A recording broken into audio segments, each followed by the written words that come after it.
Bonjour, je m'appelle Froa Klei et je suis fondatrice des MIDA pour Moroccan Interior Design Awards.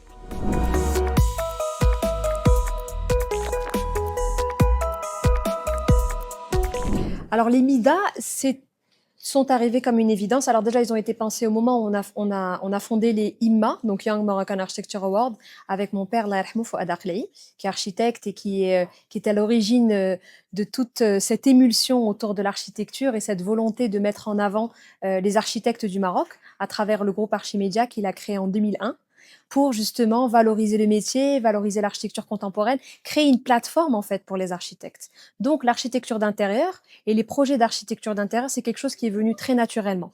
On a voulu, dès le départ, se dire, voilà, il y a un événement pour les architectes, pour l'architecture, pour les projets, et puis les IMA sont réservés aux architectes de moins de 45 ans, et les MIDA viendront compléter en fait cette dynamique pour présenter des projets d'architecture d'intérieur. Parce que l'architecture d'intérieur, elle nous habite autant que nous l'habitons. C'est quelque chose de très important. Elle est partout, et donc on a eu envie de faire cette démarche en parallèle. Donc, tous les 2 ans, un événement viendra remplacer l'autre et ça pourra permettre au fil des ans d'avoir un spectre très large sur tout ce qui se passe dans le domaine de l'architecture d'intérieur. On pourra voir se dévoiler de nouveaux projets, de nouveaux segments, de nouvelles catégories, pardon, mais aussi de nouveaux talents, jeunes, moins jeunes, parce que pour les MIDA, en l'occurrence, c'est ouvert à tous les âges. Et donc, tous les architectes et architectes d'intérieur peuvent participer en présentant leurs projets dans une des 16 catégories.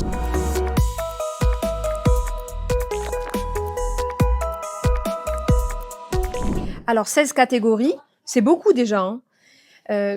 Mais c'est une palette en fait qui est nécessaire pour essayer de couvrir l'ensemble des différentes catégories en fait qui existent dans l'architecture d'intérieur. On a du retail, on a de l'hôtellerie. On sait qu'aujourd'hui le Maroc est en pleine expansion et grâce à la Coupe du Monde et les événements sportifs que le Maroc va accueillir, Inch'Allah, il y aura énormément de besoins au niveau de tout ce qui est hôtellerie, de tout ce qui est restauration. Donc c'est peut-être quelque chose qu'on va voir aussi évoluer dans le temps à travers cette édition, mais aussi à travers les prochaines éditions. Parce que les MIDA, au-delà de dresser des catégories pour que les architectes présentent leurs projets, les architectes d'intérieur également, c'est aussi cette volonté de consigner ce qui se fait. Aujourd'hui, on se dit, voilà, on est en 2025, à quoi ressemble l'architecture d'intérieur dans ces différents domaines-là, dans ces différents secteurs, dans les aménagements de bureaux, dans les intérieurs de luxe, la rénovation, l'artisanat, l'usage de l'artisanat dans l'architecture d'intérieur. Donc, les MIDA, au fil des ans, donc tous les 2 ans, vont permettre de consigner et de créer au fur et à mesure une archive pour l'architecture d'intérieur. Au même titre, pour revenir à la question d'avant, au même titre que les IMA créent un mouvement de consignation de ce que la jeune scène architecturale marocaine crée comme concept, comme projet, comme idée et développe.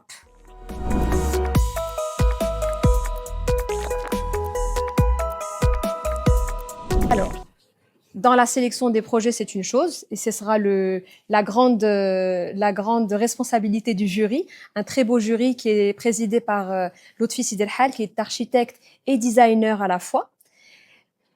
Pour ma part, je ne fais pas partie du jury. Bien sûr, je me permets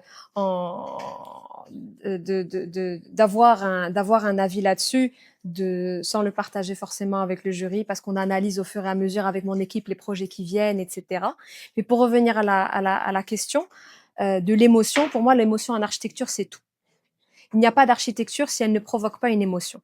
L'émotion, en tout cas le ressenti, doit être la première chose qui se passe quand on rentre dans un lieu, quand on pénètre dans un endroit, que ça soit une salle d'attente, que ça soit un restaurant. Parce que quand on rentre dans un restaurant, c'est d'abord l'œil qui mange, qui a envie de manger, qui a envie de s'asseoir, qui a envie de passer du temps, passer une soirée, passer un moment avec ses amis. Et c'est l'architecture qui a cette responsabilité de se dire comment je vais faire en sorte pour capter cette personne, pour qu'elle reste, pour qu'elle aime, pour qu'un enfant, peut-être en bas âge, quand il arrive en crèche ou en école, se dise l'école le rassure. Le bâtiment lui crée un sentiment, donc une émotion, qui va le pousser à rester.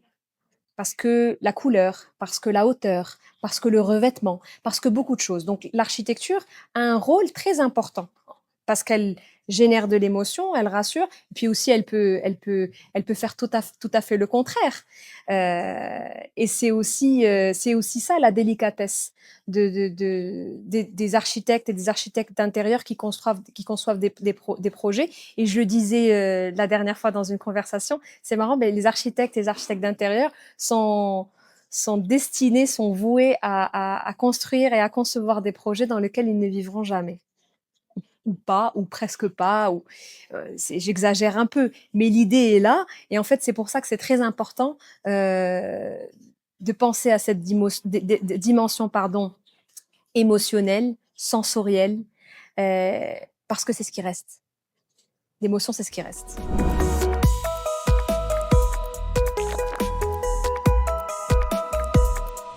Alors, quel impact on attend à travers cette première édition, que ce soit donc les designers, les architectes d'intérieur, les architectes qui participent. Alors, j'espère qu'il y aura une participation intéressante, qu'on pourra couvrir les 16 catégories et qu'elles pourront montrer ou démontrer l'énergie et la dynamique en fait du secteur de l'architecture d'intérieur au Maroc. Comment se façonnent les intérieurs? Est-ce qu'il y a une similitude? Est-ce qu'il y a quelque chose? Est-ce qu'il y a une architecture d'intérieur propre au Maroc? Est-ce qu'il y a un cachet? Comme aujourd'hui, on peut parler d'architecture scandinave. Et tout de suite, en fermant les yeux, on a vu tous la même chose. Est-ce que le Maroc et les professionnels marocains sont en train de brander quelque chose? Ça c'est pas moi qui vais y répondre. C'est des événements comme ce type, comme les MIDA, des événements autour de l'architecture d'intérieur qui montrent de manière pragmatique ce qui se fait, ce qui se construit. Autre chose par rapport à l'impact de cette édition sur les jeunes professionnels et moins jeunes qui participent, c'est que c'est important de participer et de concourir de manière générale quand il y a des événements et quand il y a des occasions de ce type. Parce que la compétition crée l'action. La compétition met en avant ce qu'on fait, mais aussi elle génère une émulsion et une dynamique dont le Maroc a besoin. On a besoin de se connaître, on a besoin de pas forcément de se comparer au sens premier du terme, mais on a besoin de voir ce que font les uns et les autres. On a besoin d'aimer ou de ne pas aimer. On a besoin de pouvoir être capable d'observer, de juger et d'être témoin de ce qui se fait. Quand il n'y a pas d'occasion comme celle-ci, aujourd'hui, bon, il y a les réseaux sociaux, bien sûr, qui sont une grande vitrine ouverte. Vous allez sur Instagram, vous allez sur Pinterest, vous allez sur les autres réseaux sociaux et vous avez un peu ce que tout le monde fait. Tout le monde partage ses photos, ses stories, ses chantiers, etc. C'est bien.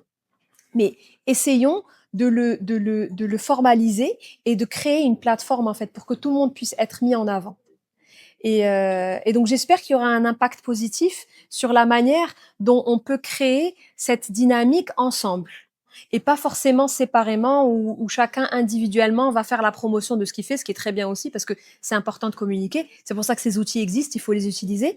Mais la dynamique qu'on veut et l'impact qu'on veut, c'est de créer littéralement une plateforme où les architectes d'intérieur, les architectes, les designers, les gens qui aiment le design puissent se retrouver autour d'un événement comme les MIDA, s'y intéresser, le grand public aussi, pourquoi pas? Parce que le grand public devrait s'intéresser à toutes ces notions. On parlait d'émotions tout à l'heure, on parle de projets. Il devrait s'intéresser parce que ces espaces-là qui sont conçus, c'est pour ces gens-là, principalement.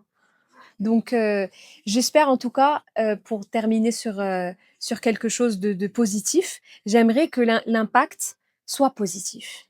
Et j'attends de cet événement énormément de bienveillance de l'ensemble des professionnels qui adhèrent ou qui n'adhèrent pas au concept, à la dynamique, mais en tout cas, j'aimerais qu'on puisse démarrer une manière de fédérer architectes d'intérieur, designers ensemble autour de la conception des projets d'intérieur.